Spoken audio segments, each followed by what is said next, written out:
In April 2024, I went to New York City to catch a concert. One of my favorite artists was having a residency at the Bowery, and I thought it would be the perfect creative break for me. I was mid writing a book. I brought the manuscript, printed it out to get some creative inspiration in New York and read through it. And I also met up with my friend Nina, who is the creator of a business called I Do Wedding Marketing. She's a brilliant marketing mind, and we were able to meet and chat. And she's a fellow podcaster, and I haven't released the footage until now. I don't know why, but it's a good conversation. I really hope you enjoy it. It's a little old, so if I look a little different or you notice anything different, that's why. But all of our advice and conversation certainly still applies. Enjoy. Let's talk about podcasting. I'm so happy that you're here and that I'm here. We're here together doing a mobile podcast or video. Tell us about what you do. Yeah. So, well, first off, this is Latasha. We're meeting in person for the first time. Yes. After knowing each other for years through Zoom, podcasting, audio calls, everything. So this is just so cool and just shows how podcasts can really create a connection, because I started as a listener on your podcast on YouTube, then became a client and a student, and now I think a friend. Yes, very much so. Yeah, and I'm blown away. Latasha has like a mobile studio here for her podcast. You helped. So for me, we've got a little stand over here. For me, it's just my computer and that's it. And I use Spotify, and it's really bare bones because I have a niche podcast for wedding industry marketing. So it's called the I Do Wedding Marketing Podcast. And I'm trying to focus because I'm not as good as the technical stuff. So it says I'm just going to focus on the value and hit them with that. And hopefully they won't mind that it sounds like I'm using a landline in 1990. Oh my gosh. No, I don't think it does at all. I don't think it does at all. But I think that is a good point, that it really is about the content first and foremost. Like, you can have the best quality setup and have terrible content, or vice versa, and it's not going to work. So yeah, your podcast is about wedding industry. Do you do mostly interviews, mostly solo episodes? I do both. It all kind of depends on the season. It's been really fun because people will reach out to me because it looks pretty cool when you have a podcast. And I think in the beginning, you can get really caught up on what you need. Like, oh, I need an intro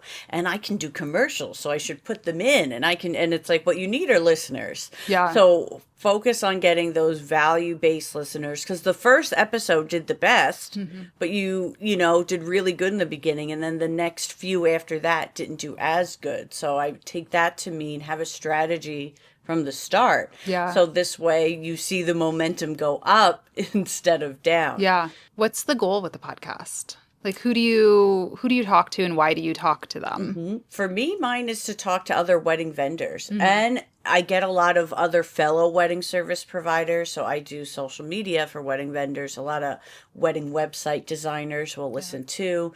And it's to give vendors the information, kind of how to DIY their marketing until they're ready to outsource it to someone like me. It's creating that value, that trust, showing that I know what I'm doing. Yeah. And then also it becomes a networking opportunity for other vendors to come on the show and get to know me. Yeah, I love that. I was just talking about that this morning with a friend, that I really want to get back into doing podcast interviews just because it's a good excuse to talk to people. Yes. And I'm an introvert, so sometimes I'm like, do I have a coffee date with this person? Like, it feels so awkward. But if you invite someone onto your podcast, it takes away the awkward, because it automatically connects this like mutually beneficial relationship. Whereas if you're just asking to pick somebody's brain, you know, sometimes it can introduce those weird dynamics if they have more followers than you or whatever. You know, the podcast kind of acts as that buffer. Yeah, it forges a connection. It connects you both to your audience in a really genuine way, as opposed to being like, let's do a collab. Yeah. And just expecting them to collab on a post with you. Yeah. Now the podcast promotion is natural collaborations. Yeah. I wanted to ask you, how is it coming up with consistent content? I mean, years of consistent content when you're doing it on your own. And what advice would you have for others to find that? Yeah. Well, so I host the Freelance Friday podcast, and it's a podcast for freelancers. A little bit of both, but I would say mine leans more solo than yours. And I've been hosting it since 2018. So that's 6 years. It's as long as I've been married. Wow. Okay. Yeah, that's a long time. It is. It's a long time. And for me, it's really all about just having the systems down. I know that sounds very basic, but it's true. Like I have on my notes app on my phone, whenever I get an interesting idea, if I read a book, if I flew here, I always get magazines like entrepreneurship magazines, and I'll just find ideas. Like the this month's entrepreneur magazine is about side hustles. So I'm like, oh, maybe I need to do a side hustle episode and pull some data from the article that I read. So I just jot those down into my notes app. So I always have like a running brain dump because I don't know about you, but for me, inspiration really hits and misses. Yes. It's like you say, I'll remember this in the morning. Yeah. Or I'll go through phases of like, oh my gosh, I feel so creative. Like I have so many ideas. Like right now, because I'm in New York, that's how I'm like, oh my gosh, I'm so inspired by everything. Well, when I get home and I'm, not feeling it one day, I'm going to feel the complete opposite and be like, have kind of that filming block or that podcasting block. So having that running note where you can always go to and find those ideas is really helpful. So I'm not just sitting staring at the camera, like wondering what to film. So yeah, that's what I start with. And then I just plan out batching days. I honestly plan it like, I think most people around my hair. So, okay, cool. You mean your hair doesn't look like this every day? No. That's what it seems like from your YouTube. That's because I only film on like, clean hair days. Joke's on us. Yeah, I plan it around my hair or, whatever. Yes. The lawn mower, yeah. like they do the lawn certain days at my house and things like that. So yeah, then I just batch things out. I think that's what I need to integrate because I don't plan it. And then I live on a main road. It's 4:00. There's traffic. And I'm just like, no cares given because, I can only, I guess, mentally worry about so much. Though, of course, I would like to take it more seriously so it could grow more. Yeah. And because the truth is, even though I want people to stay for the value, some inevitably will be turned off if there's quality things they don't like. I mean, to rely on the entirety of the content being that strong that, people aren't going to care when they hear trucks honking in the background. And, it's a risk to take. Yeah. I think people are forgiving as long as it's not like offensive, as long as it's not like a blaring horn. People understand if there's like a dog barking and subtly in the background, but if it's like a consistent, obnoxious thing, maybe fix that. What advice would you have for people when it comes to maybe they're like me, overwhelmed with quality and audio and say, I can't start till it's perfect? No, definitely don't do that. I started on a blue Snowball microphone, which is like a $30 microphone, completely made of plastic, not that great. And I recorded in my closet.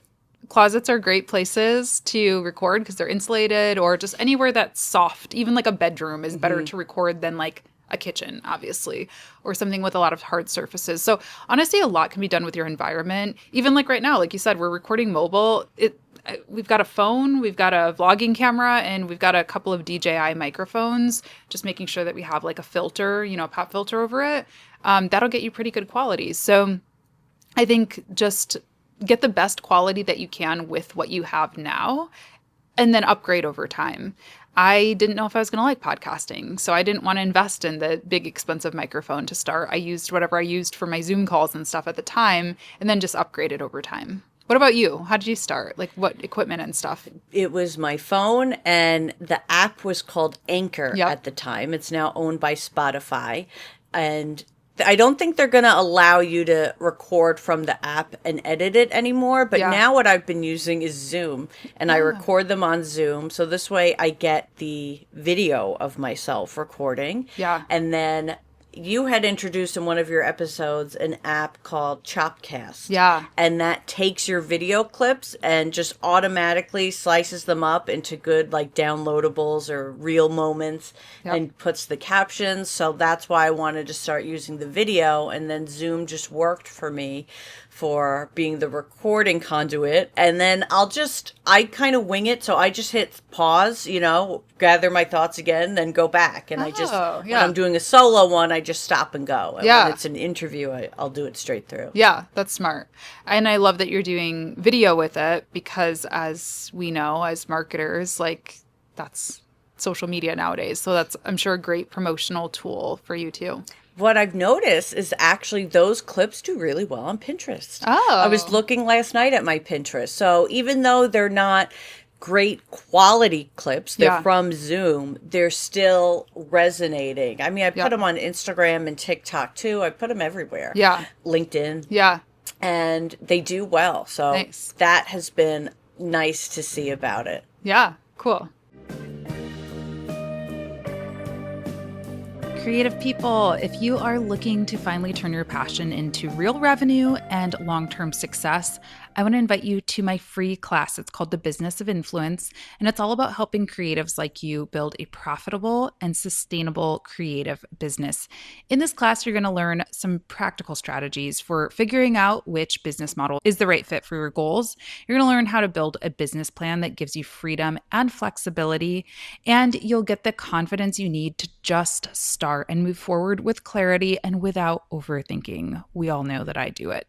I know a little bit about overthinking, but I also know a little bit about making money. I've earned 6 figures plus in each of the tiers of what I call the creator trifecta. So this is a totally free class. I'm going to give you all of the tea about how I've been able to scale those income streams and how you can too. Be sure to click the link down in the show notes to save your seat and start learning.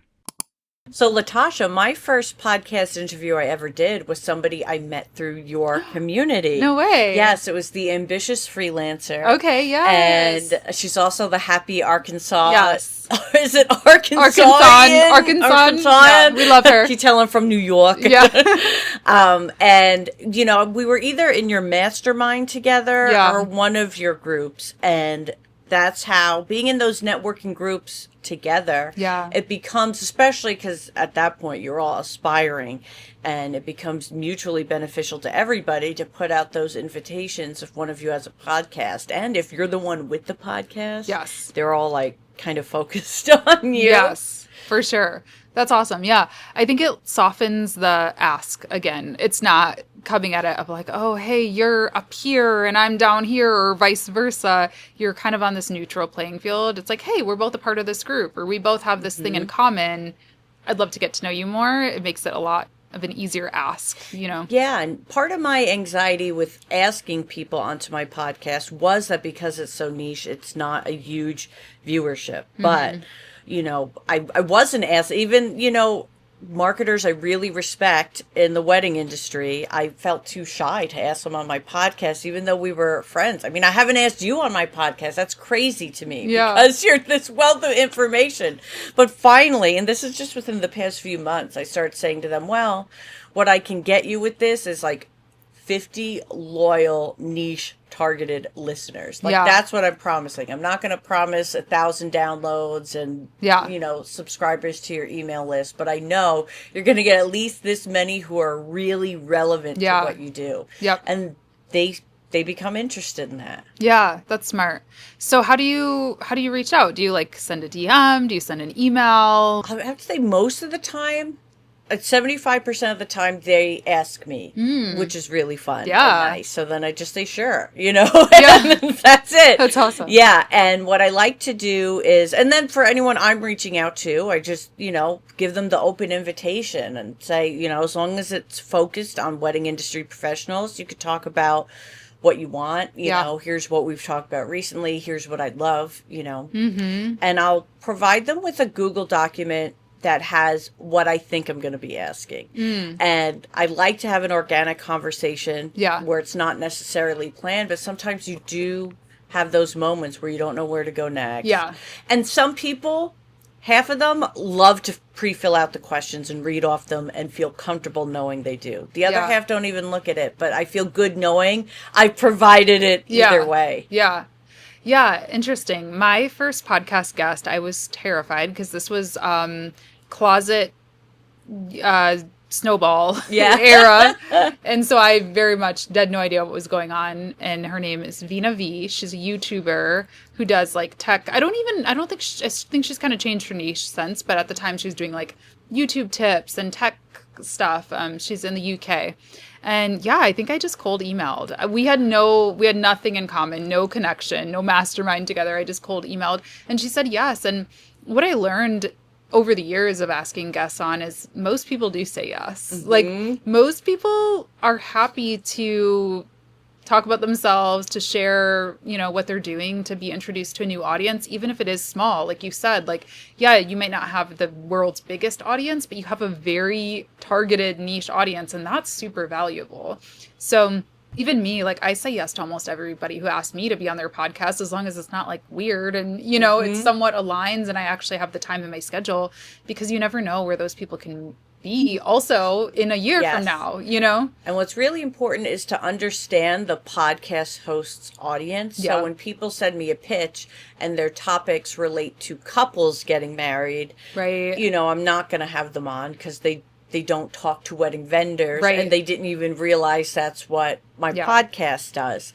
And when I've pitched podcasts and emails, I've made sure to offer suggested topics. You want to make sure you include that and that it's relevant to their audience. Yeah. I actually have on my website, idoweddingmarketing.com, a one-sheet template, which is like your podcast headshot, your resume, so to speak, that people can download and just fill in. Because providing people with the topic ideas is really helpful and what you can offer their audience. And it just hits those value statements right from the start.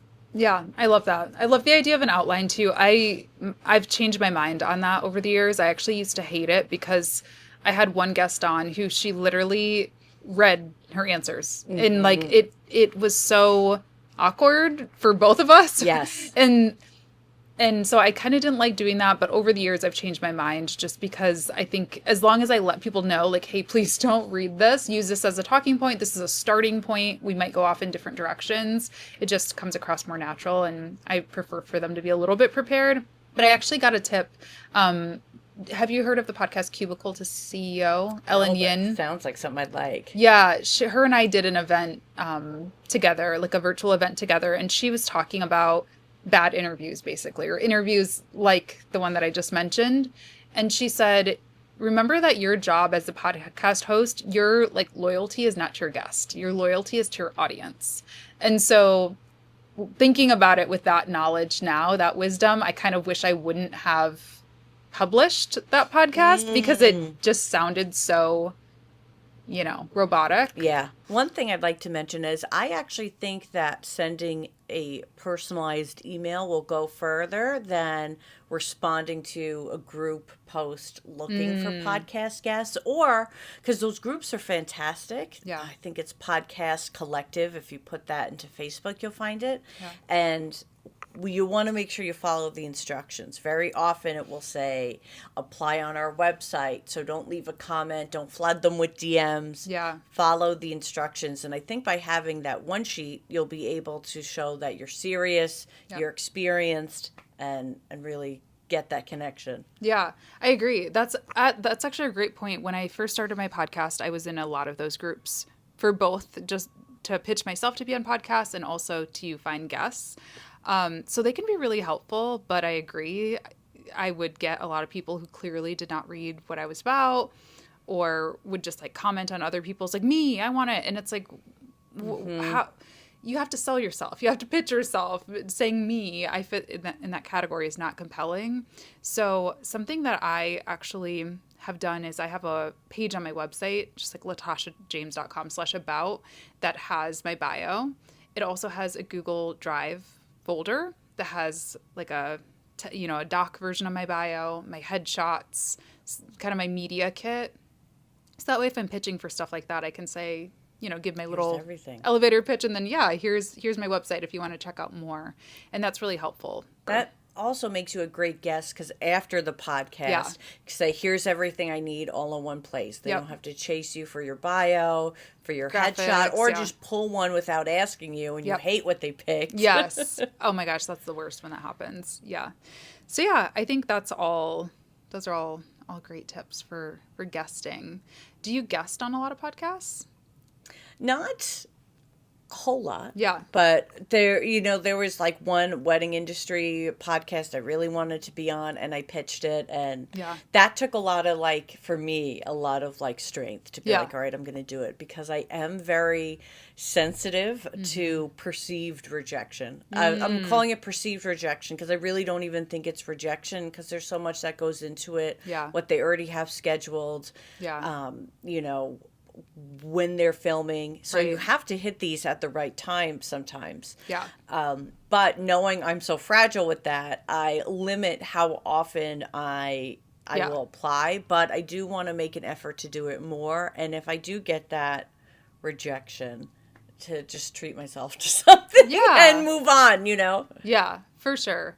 I can relate. I don't really pitch myself to things very much for similar reasons. Like, I have very strong rejection sensitivity, but I do try to look at it as honestly their loss, because there was this is why I rarely say no when people ask me to be on their podcast, because I remember I asked a, business guru or whatever in the early days of my podcast to be on my show, and she said no, and kind of in a rude way. It was like not very friendly. And later, like years later, she reached out to me asking to be on my show, and I was like, nope, didn't get that email. But it was kind of like a little moment of validation of like, you never know where somebody's going to be in a couple of years. And so I try to just look at it as like, it's their loss. Also, I feel like I would rather they ghost me and not answer than send like a rude no. Yeah. It was just kind of a fake no. Yeah. It was just kind of like, we just don't have, I'm like, stop. Yeah. Just say you don't want to be on it. It's fine. or just ghost me. So, yeah. So, Latasha, earlier you mentioned your notes of ideas, but you have your podcast and your YouTube channel. How do you decide which is going to go on one or the other, or both? Because you do the podcast now on your YouTube as well. Yeah. So I think it's always a great idea for new podcasters to post on YouTube if they can. I know you repurpose your episodes to YouTube too, don't you? After you saying, like, if a podcast isn't on YouTube, I don't listen to it. I was like, really? Oh, well, I guess I'm doing it on YouTube now. Yeah, I mean, I think it's great for SEO, if nothing else. The podcasting platforms aren't super discoverable on their own. Like, the keywords don't work the same as they do on YouTube. The suggestions aren't there. So I just think, why not? It doesn't really have to take much more effort, and you really don't even have to record video if you don't want to. It helps, I think, for the reasons you mentioned for repurposing and stuff, but you don't even have to. So just why not?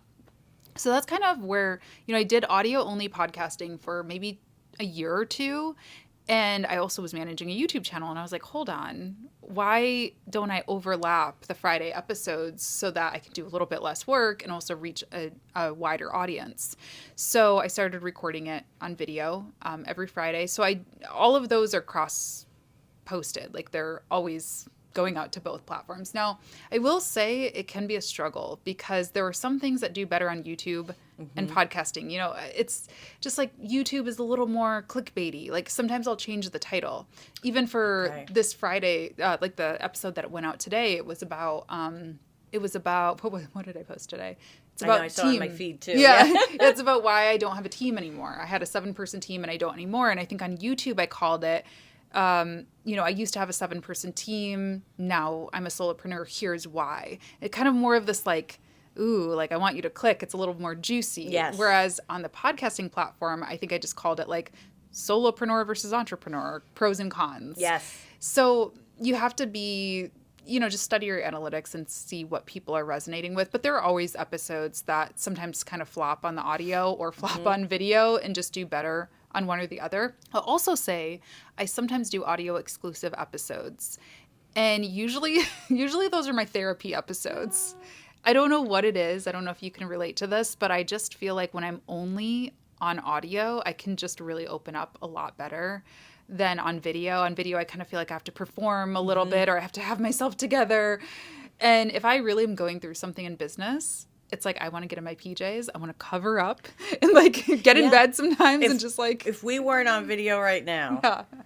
Right. Oh, I'd we'd be be spilling the tea. Yeah, I'd be talking to you like this. Yeah. I'd probably check my Pokemon Go while I'm Yes. talking. Yeah. You know, you do have a bit of a different demeanor, and Yeah. there's less pressure for how you show up because Yeah. it does limit, since I started doing video, when I can drop everything and record. Because Yes. now I want to at least Right. look a certain way because there's no filter. Right. You Right. know, or one Exactly. that's good enough. Yep, exactly. So yeah, I think there are pros and cons for both. And I don't think you have to do video. I know everyone thinks I say that because I think it has really helped me. But I think there are people who do audio only and do really well. And like if that's your zone of genius, if you are really into that and you do it really well, I think you can be successful still. I still will just say repurpose it to YouTube just by using your podcast cover, or whatever you need to do. I feel like what's great about everything you said, you do it also hands-on, and you teach about it too. So I feel like the proper techniques. You walk the talk the walk. Yeah, But I know what you mean. where what I do is a lot of the makeshift versions Yeah. of it. So I use a program. I mentioned Chopcast, which you told me about, to splice up the videos. I also use a program called CapShow, and that will I'll upload the episode, whether it's the audio or the video, and it will give me what would work best for titles on YouTube. It will give me podcast titles that are different. It will give me a YouTube description, which differs from the podcast description. So it does that A and B testing on its own. So I Nice. don't have to do it because my passions don't really lie on that end. Yeah. Same with the posting to YouTube. The Spotify app will pull the RSS feed to upload it to YouTube, but it's only uploading the audio, not the video I upload. So then I'm like, oh, should I then take what it set up and replace it with the video? So I'm still working on that, but Yeah. I kind of take the concepts you teach and then Yeah. go, all right, well, I can't do that. So what platform can do it Yes. for me? Yeah, I love that. Yeah, I like you mentioned Chopcast. I like that tool. There's another one called Cast Magic. It sounds kind of similar to the other one that you mentioned, but yeah, you can upload your video, your RSS, your file, whatever, and it'll give you short form and written content. So it'll give you like a LinkedIn post, I'll have threads. to try that one too. Yeah, I like it a lot. Just as starting points, it'll give you like timestamps and stuff too. So I really like it for just a starting point because like email is huge. For me, I send out an email for all my podcasts and, it gives me a skeleton of an email. So I just have to like add that personalization to it. And then when I'm editing, because I edit my own videos in Final Cut, there's a marker feature where you can drop like little flags whenever you hear something that you're like, ooh, that would be a really good short form clip. I just drop a little flag. That's great. Yeah, so then it's really easy for me to just pull out the clips later. Yeah, that's pretty much and then scheduling tool. I use Metricool for my social media scheduler, and what's cool about it is you can like schedule to multiple platforms at once. So I can upload a reel and also put it on Facebook, TikTok, all the things, and then even edit the caption per platform if I want to. Love it. Yeah. That makes it so much easier. And these little snippets you get, whether you're using CapShow or editing on your own and flagging things, you can repurpose those independent of the podcast. Yeah. Not just when you're promoting the podcast. It can become its own reel. It can become its own thread. It can become its own graphic. Yeah. It really helps you to think of things that you were thinking of the broader picture, right? Yeah. Of being a solopreneur, but there'll be little gems that you say throughout it that you then can repurpose. Yeah, absolutely. Is that how are you getting listeners for your podcast? Are you doing a lot of short form content or? Yeah, the short form video works great. Posting about the podcast on Pinterest, Pinterest is so great because it's not time sensitive. Yeah. So you can give life to podcasts for a couple of months, really. Yeah. And not just doing the clips, but I'll then create covers for them. So I use Later to schedule my content.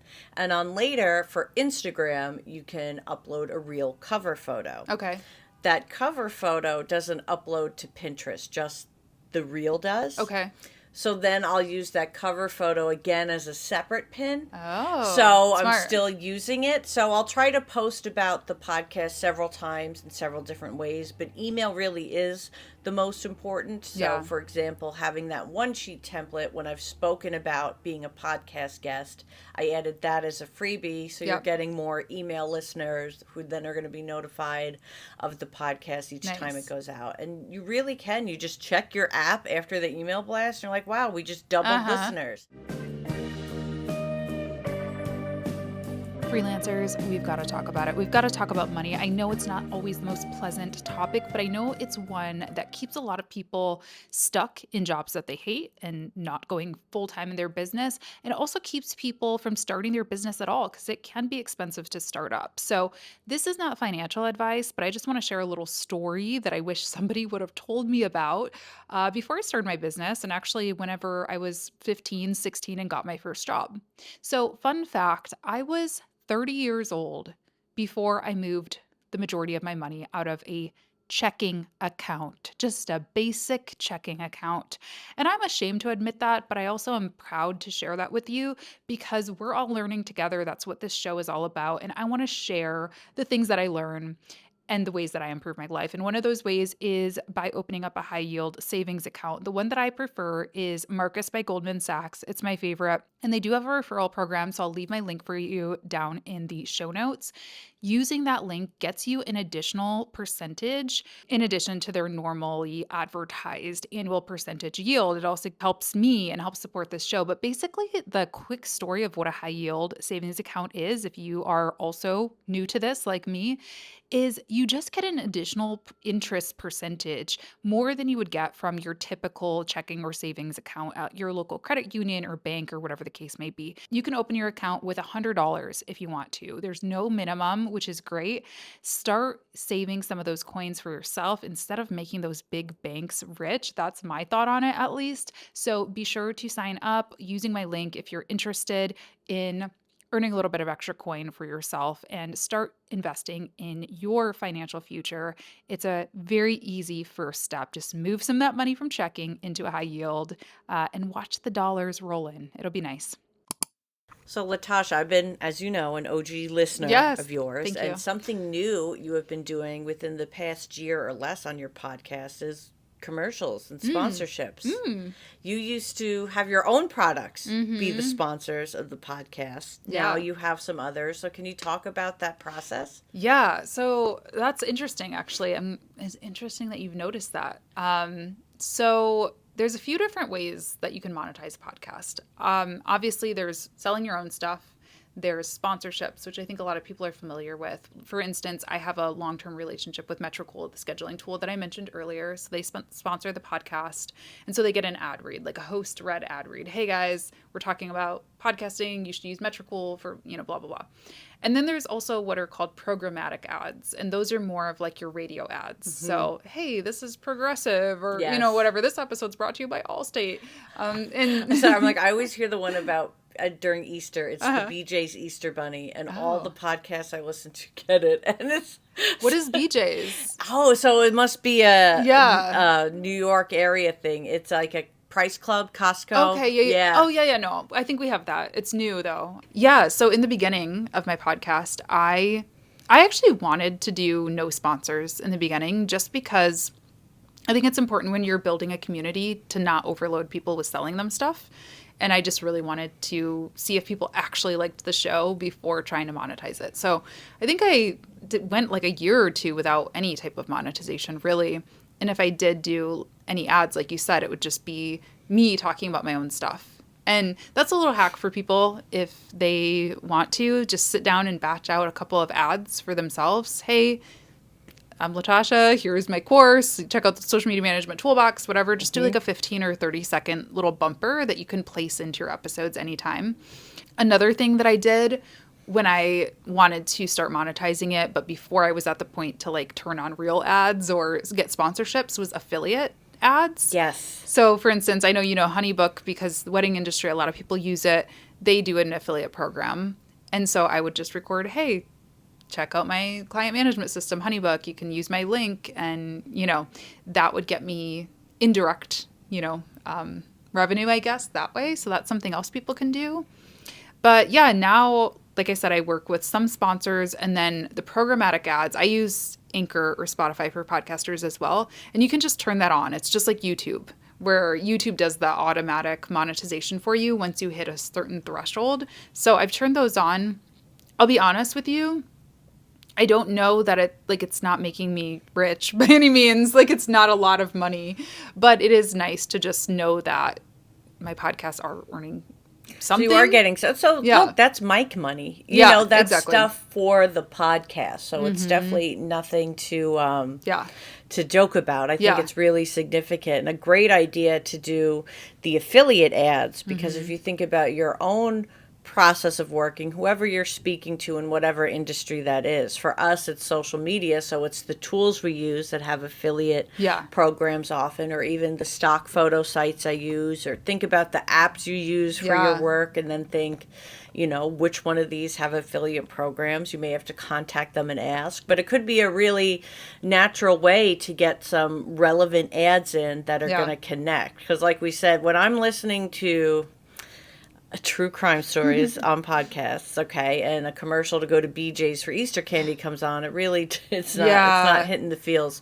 But when they do a book ad that they're speaking about from their podcast guest or a past guest, it's a bit more relevant because it's topical to the podcast. So even if it's not as obvious as marketers talking about marketing products, think about what you're talking about in the episode and how you can reel it in. Yeah. I think that's a really great point. And there are, like in Anchor, Spotify for podcasters, you can exclude certain categories as well, which is, I think is important. If you have a very family friendly, like Disney podcast or something, you probably don't want to talk about gambling or have a programmatic ad go through about gambling or, something even worse or, more adult, let's say. So you can also limit that. Like I have alcohol turned off. I just don't think it fits. It doesn't fit my lifestyle.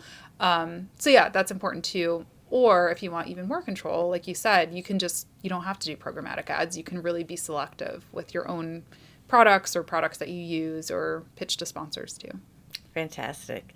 And also, I use the email blasts for the podcast to kind of just bulk in whatever, if I'm going to be selling tickets to summit or conference I'm in, I kind of throw that in there too. You know, whether I'm throwing it in to the podcast, I'm throwing it in to the email newsletter. Like I try to make the most out of whatever ad or platform I'm on or what I'm doing. For sure.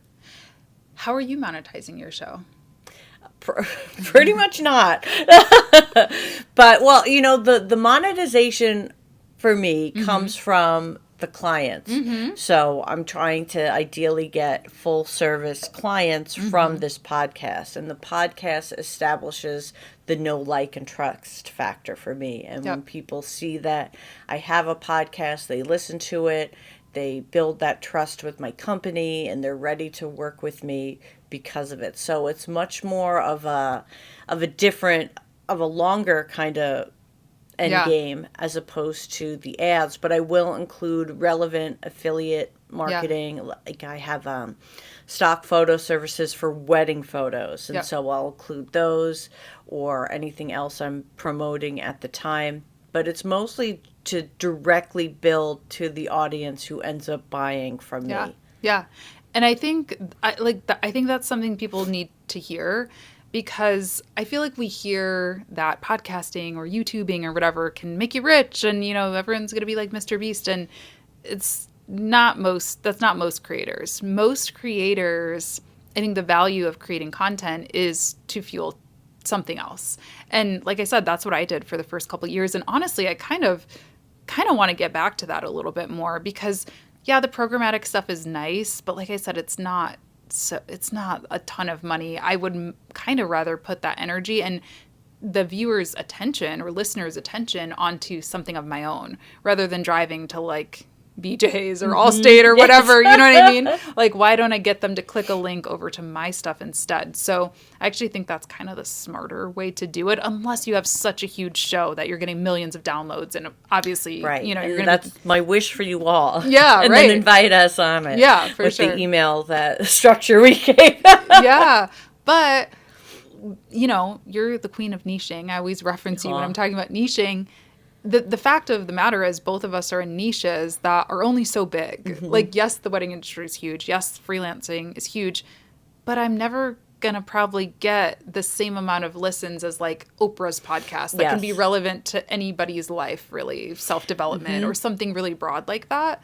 So I think for niche industries, you have to be a little more creative with your monetization. Because the broader I go, the more I risk losing them. Because I love to talk about, just mindset and life and things. But it's not always going to resonate for a wedding industry professional who just wants to learn how they can get more people on Instagram. Yes, exactly. And for me, if I get 12 clients from my podcast, I'm booked out, and for ongoing clients. So it becomes a much smaller need where if you're going on Oprah's, podcast and you want to sell your self-help book, if you want to get in the New York Times bestseller, that turnaround is more than 12. Right. So those bigger podcasts have their great purpose, but I think it's important to set those goals for your podcast. What is your goal? What is a home run to happen from it? Of course, for me, a home run would be if I had 5,000 downloads every episode. I don't. But it's still benefiting me because I'm getting those full service clients from it. Yeah, absolutely. I'm also curious what your goal is with your podcast. So that's a good question. Yeah. Honestly, I feel like I am at kind of a turning point, to be honest, not to get too therapeutic. Well, like, because you're very passion fueled and almost like a hobbyist, where it feels like everything you do for your work is something you would probably be doing in some capacity anyway. Yeah. Yeah, I want to have fun with everything I do. I'm going to be honest. And that's been my word of the year as well. It's like my affirmation I write. My only job is have joy. Yeah. Like, that's amazing. Yeah. I mean, it is. And I think for a while, I actually got a little far from that. Like, I started to get really, really calculated, not in a way that's inauthentic or like I was ever being manipulative or anything like that, but I cared more about, this is going to get a lot of downloads. This is going to look really good. And I want to have fun again. So like one thing that I want to bring back is interviews to my podcast. They've always, historically never been the ones that performed super high for me, but it's not fun for me to sit and talk. It's boring to sit and talk to a camera by myself all the time. So doing things that light me up, I think, even if it might not be my audience's favorite, first of all, some people love them. And so again, that small segment might be enough, for the guests to get value out of it and for me to get value out of it. But I also think it keeps that spark alive a little bit. It gives me a reason to want to do the show still. So yeah, I'm just trying to have more fun, try new things. I started a new series late last year that's all about social media updates. And it's kind of like a news show. Yes. I do it once a month. And I want to actually do that live. So that's my next plan, is I'm going to make it a live stream and then just kind of repurpose it into shorts and like standalone episodes, just because that was the original vision for it. Is I think it just makes sense to be just like the 5 o'clock news, let's all get together, chat about things and get some audience interaction there too. So I guess that's my goal, is fun. I mean, at the end of the day, of course it does fuel the business and that it drives back, gets course sales and full service clients. But I think I'd be doing it regardless. To be honest, I think it's fun. So too. Yeah, because that's what I notice about you, is that this is stuff you enjoy. The editing. I think it's why you've come back to being a solopreneur, is because you have a lot of enjoyment in the process. Yeah. I think there are business owners who create content because they need to, and then I think there are content creators who turn their creations into a business. And I think I fall in that latter category. Like, I am creative first above all things, and not that one is better than the other. I just think there's two different kind of schools of thought, where some people are going to use a podcast as a true marketing tool and that's it. I'm kind of the opposite, where I'm like, I want to create stuff that I like and then figure out how to make money. For me, it's the self-expression. Yeah. I really like the self-expression of social media, of podcasts, and getting to share kind of more beyond than just sharing to my immediate circle. Yeah. And that's what I find drives me. So it might be something for everybody to really ask themselves. What is the drive? Yeah. Is it the marketing or the end result? Is it the fun in the process or the creativity or the self-expression? Yeah, for sure. So for those who are going to be watching, listening, and they want to be on your new interviews that you're bringing back to the podcast, how would you recommend they reach out? Don't reach out. Don't call me, I'll call you. Yeah. So it's interesting that we have two different perspectives on this, because you said, a lot of people pitch you. Yeah. Listen, I guess, if you are Oprah Winfrey herself, if you are Nina from I Do Wedding Marketing, hit me up. If you really are, a good fit and you're going to put the time into crafting a quality pitch, reach out, email me. The thing is, that's not what you're going for. The majority that come in. I have on my website, please no pitches. And I still get them, and they'll be like, "Hey guys, are you guys looking for any?" And I'm like, "Who is you guys?" And I think they just kind of scan through business podcasts and this looks good, and give the mass email. So don't do that. If you're gonna pitch, and this is not just to my show, just to anybody's show. If you're gonna pitch, make it intentional. Explain what the benefit is for them. It should be a mutually beneficial thing. What do I get out of having you on my show? Are you going to promote my show to your audience? Do you have something really helpful to share? Do you want to send me your book? Give something. And that's just for any ask. Same for with sponsors. If you're going to reach out, you have to give them a reason why. So I think come correct. Research. Yeah. Don't, hey guys, a solo woman-owned podcast. Yeah. So yeah, that's my advice. I think also it's important, if you're going to do those pitches, pitch podcasts you listen to. Yes. Or if you don't care enough about the podcast you're pitching to listen, then don't. You know what I mean? Yep. Unless it's one that's doing those open casting calls. Right. Because I think it would be a more genuine approach. Because as you were talking, I was also thinking, all right, she doesn't want people to come in. So if I wanted to pitch Latasha still, how would I do it? Yeah. I think I would have to give you feedback as a viewer, saying I've been listening to your podcast for years. I really like it. And just start a genuine conversation. And then you'll see who I am from there. Yeah. And I feel like, then it kind of lets you know I exist in a really genuine way without breaking the rule of no pitching. Yeah. And I think that's exactly right. I'm big on vibes, okay? Writing a book called Business is Like Dating, and I think it needs to just be as simple as that. People overcomplicate it all. It's just relationship building. That's all we're doing. Yeah.